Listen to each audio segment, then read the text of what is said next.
हम लोग स्टार्ट कर चुके थे कि many times we hear people are assets but people are not assets, only good people are assets, rest are और लायबिलिटी। एक किसान की कहानी सुनाता हूं मैं आपको। एक बहुत मेहनती किसान था। वो बहुत मेहनत से अपने खेत की रक्षा करता था, बीज बोता था, फसल उगाता था, उसको काटता था और पैसे कमाता था। बड़ा ईमानदार था अपने काम के अंदर। लेकिन अब उसका खेत बहुत बड़ा हो गया, पैसे उसने कमा लिए तो आसपास का भी जमीन उसने खरीद लिया। अब उसको एक सपोर्ट सिस्टम का जरूरत पड़ा।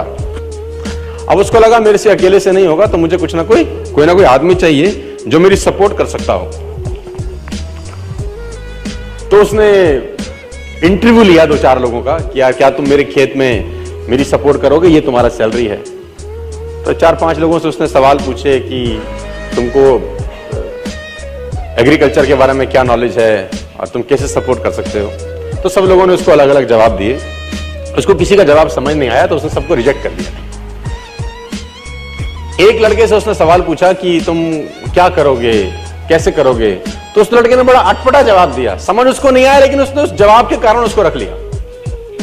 उसने बोला तुम क्या करोगे। वो बोला I can sleep when the wind blows, जब बहुत तेज हवा चलेगी तो मैं सो जाऊंगा। उसको समझ नहीं आया, लेकिन उसने इसके अटपटे जवाब के कारण उसको रख लिया। इसका पता नहीं क्या मतलब है, देखते हैं। अब वो दोनों खेत की रक्षा करने लगे। बढ़िया फर्स्ट क्लास फसल होती थी, काटते थे। एक बार रात को जो मालिक था उस खेतों का, उसने दौड़ते दौड़ते ढूंढा उस आदमी को जिसने उसको नौकरी पर रखा था, I can sleep when the wind blows को, और दौड़ते दौड़ते गया क्योंकि बहुत तूफान आ गया। तो उसको लगा यार ये फसल मेरी खराब हो जाएगी और जितने भी जानवर बंधे हुए हैं ये सब इधर उधर भाग जाएंगे। तो फटाफट, देखो सो रहा है पागल आदमी इतना तूफान में, तो कम से कम उसको फसल की रक्षा करनी पड़ेगी।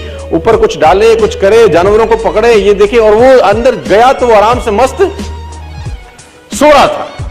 उसने बोला उठ, तेरे को पता नहीं कि तेरी नौकरी क्या है। उसने बोला मैंने तो कहा ही था I can sleep when the wind blows. उसने कहा ये पागल बेवकूफ आदमी है, कहां मेरे पल्ले पड़ गया है, मैं खुद ही करता हूं, तो जब तक जागेगा तब तक काम हो जाएगा। वो फटाफट जाके देखा, उसने जितने उसके पशु थे वो फर्स्ट क्लास तरीके से उसने बांध के साइड पे ऑलरेडी रखे हुए थे। जितनी फसल थी उसकी बढ़िया तरीके से उसने चौकीदारी कर रखी थी कि कोई तकलीफ नहीं है। उसने बोला जाके सो जाओ, मैंने काम ऑलरेडी पहले से कर रखा है। I can sleep when the wind blows को समझ में आया। इसका मतलब बड़ा सिंपल ये था कि जब परेशानी आएगी तब काम करने की जरूरत नहीं है, काम हमेशा उससे पहले करके रख लेना चाहिए।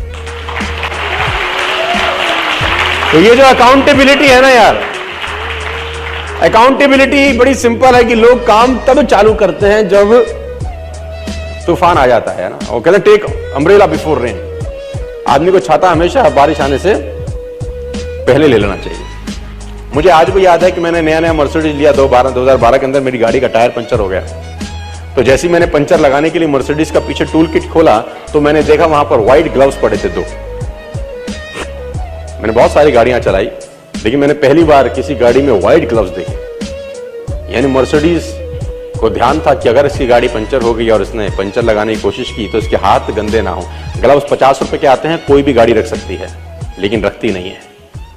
यही फर्क है मर्सिडीज में और बाकी सारी कंपनियों में। 50 रुपए के ग्लव्स आते हैं, किसी गाड़ी में नहीं आते। मर्सिडीज में आते हैं, मुझे पता नहीं बाकी और किसी ब्रांडेड कार में आते हैं कि नहीं आते, है ना। It already hardly cost 30 rupees 40 rupees for a pair of gloves. लेकिन देखिए वो कहां तक सोच रहा है आदमी, है ना। इसको बोलते हैं अकाउंटेबिलिटी।